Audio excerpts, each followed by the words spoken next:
You know, the Nikon ZF reminds me of a toxic relationship. You love it, but it bugs you at the same time, yeah? Nikon's not gonna like that one, but you know, let's go. What up, y'all? It's Tyson Terry Warford. I'm back for another video. Hope you're having a fantastic day so far. Remember to be thankful for your freaking life today because you didn't have to have that. A few things before we get started with this video. The first one is I didn't script this video, so I'm probably gonna forget some stuff, which means you have the opportunity to go be the YouTube expert you are down in the comments section. The second thing is Nikon did send me this camera a few months ago. However, I'm not under any obligation to say anything positive. They don't even get to review the freaking video before I post it. The third thing is this video is sponsored by Motion Array. So shout out to Motion Array.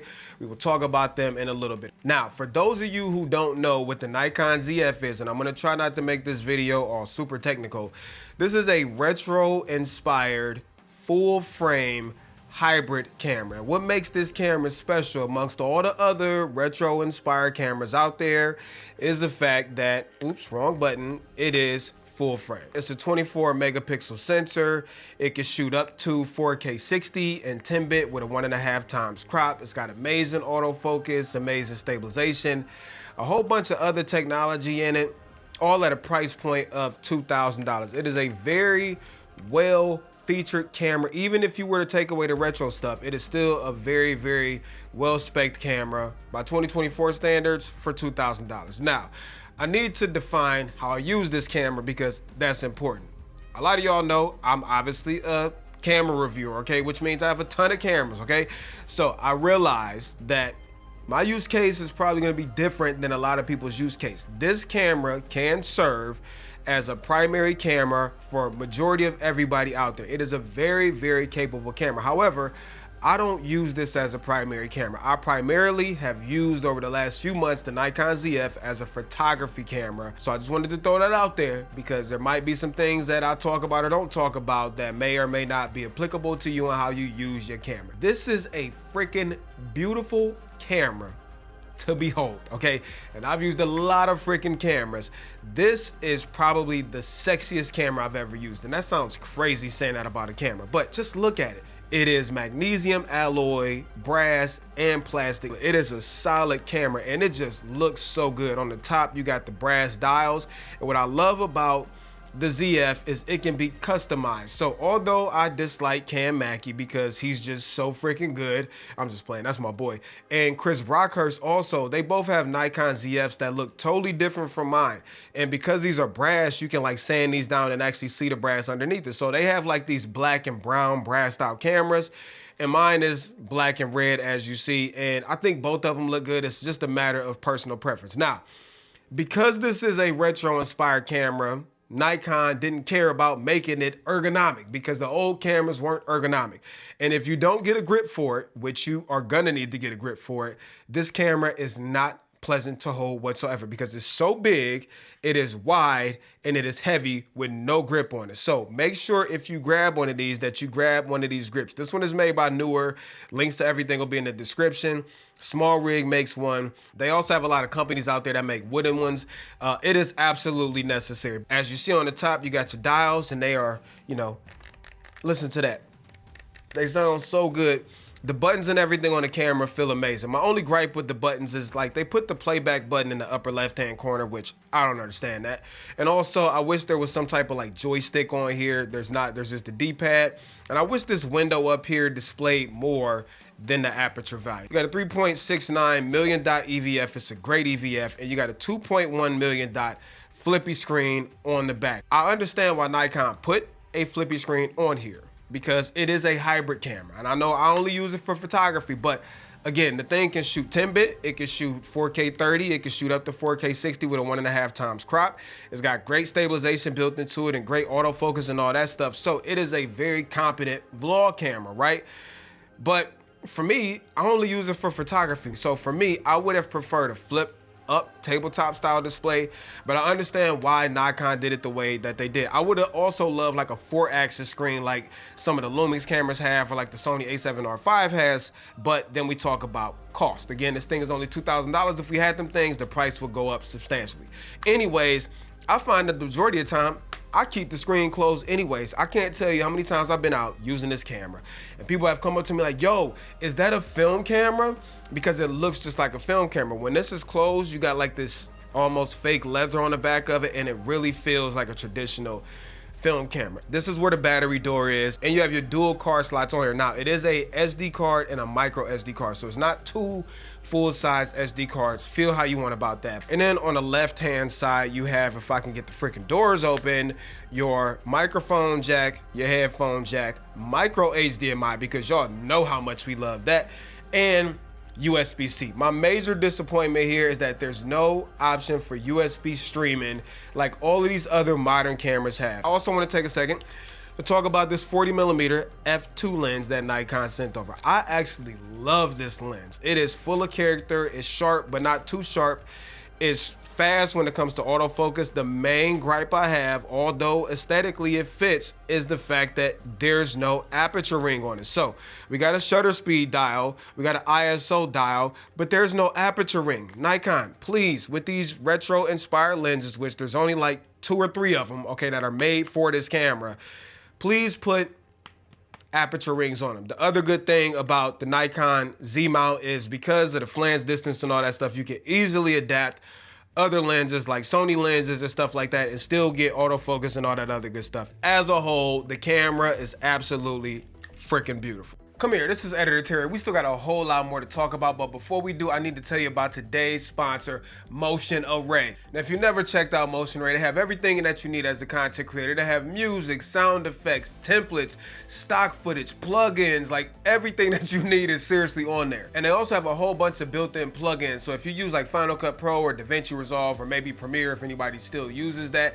the plugins have all of the templates and everything built right into it for you to use. And they even have short form templates that you can use for like Instagram or TikTok, and all you do is drop them into your favorite editing program, drop your content into the drop zones and spit them out, and there you go, high quality short form videos. Now the good thing about Motion Array is everything is membership based, so you sign up for like a month or a year, and during your subscription you can download as much as you want to and use it as much as you want to across all of your platforms. And they have a built-in collaboration platform called Review that makes it easy for you to share your projects with other colleagues, editors, your buddies, whatever. Now the best part about all of this is you can actually try out Motion Array for free. Y'all know we like free stuff. However, of course, not everything is included, but if you try it out for free and you love it, which you will, then I can save you $50 on the annual subscription if you use the link down there in the description, but it's for a limited time only, so make sure that you check it out. Shout out to Motion Array for sponsoring today's video. Back to the video. Now, a big topic of debate is the sensor that's in the Nikon ZF. So this is a 24 megapixel sensor, and personally, that's not a big deal to me. I think 24 megapixels in 2024 is still more than enough megapixels, especially since majority of y'all are only posting on socials anyways. Would it have been nice to get like maybe 33 or 36 or something like that?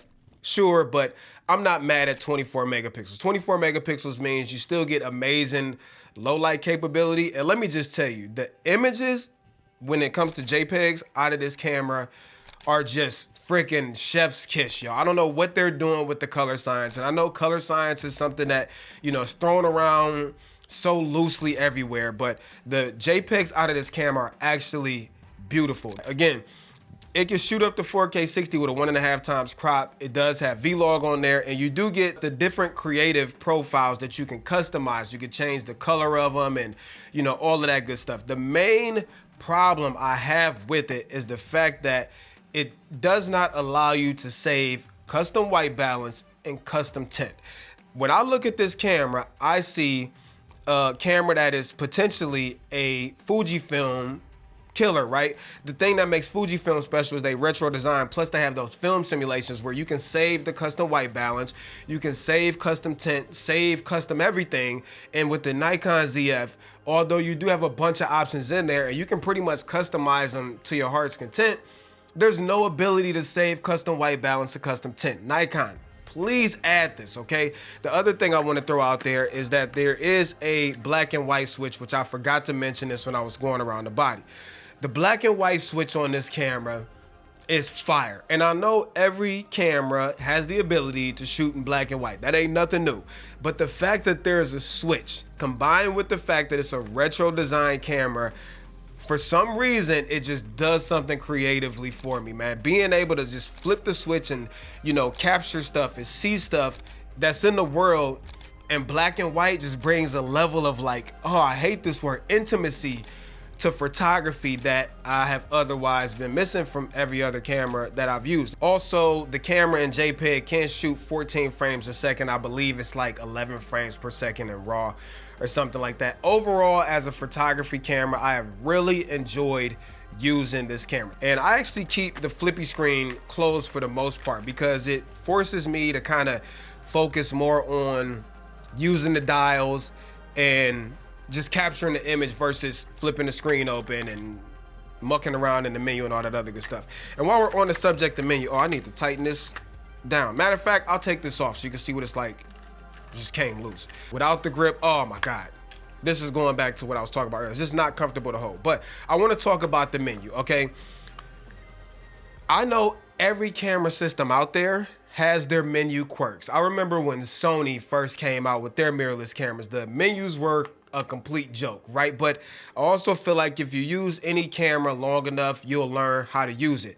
And the Nikon ZF, when it comes to menu, it's just very, very quirky. It's full of features and all of that stuff in there, but it's like some of the placements of the features don't make sense. For example, you might want to change this setting and you would think it would be here, right? But it's actually over here in this menu underneath this tile. And if you click your feet 3 times, then it pops up. And yeah, you'll get used to them after a while, but it is what it is. Anyways, I will say that this camera is really, really quick. It's actually got Nikon's newer processor in there. So it's like the Speed 7 or something like that. Again, I'm freestyling this.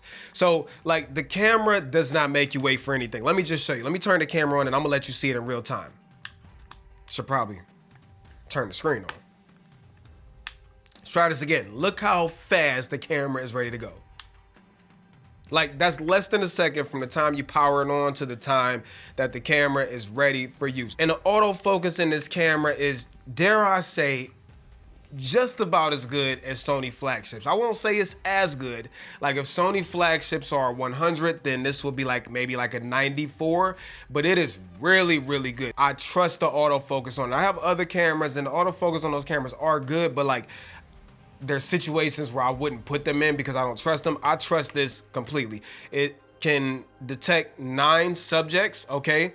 And the 3D autofocus is just, it's really, really good, y'all, is what I'm saying. The other thing that I love about this, and it's all, attributed to this processor in here, is the fact that even when you switch the camera into manual mode, if you put on a lens that has metal contacts, it still acquires autofocus information from where the eye is, although you're not using autofocus. And when you go to focus, it actually focuses on where the eye is, which I wish every camera had this feature. Also, it's got all the time-lapse options in there. It's got the 96 megapixel mode and more. Like there's a bunch of like nerdy stuff in this camera that you can use. Battery life-wise, it's like right on par with any other camera that I've used. And because I'm only using it for photography, I can easily go a few days with moderate photography without charging it. It does have a USB-C port on here that I told you about already, so it can charge the USB-C. And then the stabilization is rated at 8 stops now. Again, I don't use this camera for vlogging. I don't use it for video at all, but I have heard that it is really, really good based off of some of the people that I know with the camera and also some of the reviews I watch. But for photography, I have no problem getting down to like 1/8 of a second hand holding and still getting sharp results. So there are some quirks with this camera. For me, the biggest quirks are, we talked about how there's no ability to save custom white balance and custom tint. If Nikon were to come up with a system where they could put that in this camera, it would crush every Fuji camera out there except for the medium format ones, okay? It is such a huge miss and it is such a big opportunity for Nikon to blow everything else out the water with this camera. The second gripe for some people is the fact that it's only 24 megapixels. Some people want more megapixels, and I can understand that if it's gonna be your only camera and if it's supposed to be a camera that you can grow with. Again, I think 24 megapixels is fine, but I totally understand those gripes. My next gripe is ergonomics. Without a grip, this camera is just, I wouldn't use it, to be honest, because You know, although it's designed to be a retro camera, I don't want to hold this like this, especially if I were to put a bigger lens on here. So you have to get a grip. The next big gripe I have is the fact no USB streaming. We talked about that. Also, the relationship between the dials and the menu. Okay, I think Fuji, when it comes to their implementation of how the dials work in relation to overriding the menu, are the best. The Nikon ZF is very confusing, and it takes a while to understand that relationship. And again, I'm trying not to like go into it super nerdy wise, but if you want more detail about it, Omar Gonzalez has like 2 or 3 videos on his channel that explain it in detail.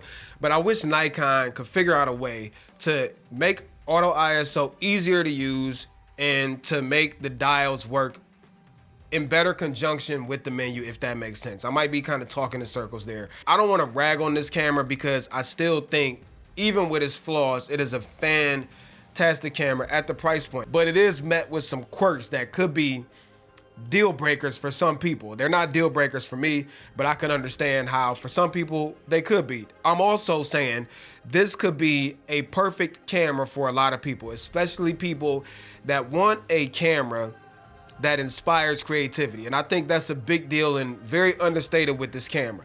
Sure, there are cameras out there with better specs. Even Nikon makes cameras around the price point, like the Z6 Mark III. It's crazy for what it offers at the price point, but it doesn't give you the retro feeling. It doesn't connect you to the camera the way the ZF does. And for me, I love picking this camera up and just going out to take photos, especially using the black and white. Yes, it's big, yes, it's heavy, but honestly, it is one of my favorite cameras out there, even with its quirks. So with that being said, there's enough with this camera for me to sit here and talk about for a freaking hour, and I'm just not. I think it's a fantastic camera with some quirks, and if you are interested in a retro camera with modern technology around the $2,000 price point with a full frame, this is the only option you have, and it is a fantastic option. Anyways, let me know what y'all think down in the comment section. I'm sure y'all have probably been down there correcting me and all that stuff. Anyways, but I'm very curious to know what y'all think.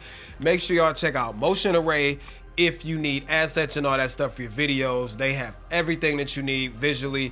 And if you want to check out the Lumix S9, which I also own and have made videos on, and it is very comparable to the Nikon ZF, in a lot of ways. Maybe I should make that comparison. Make sure you check out that video at the end of this video. And until next time, I'm out of here. Tight Shirt Terry Warfield. Piece of chicken grease. I'm out, y'all. Much love.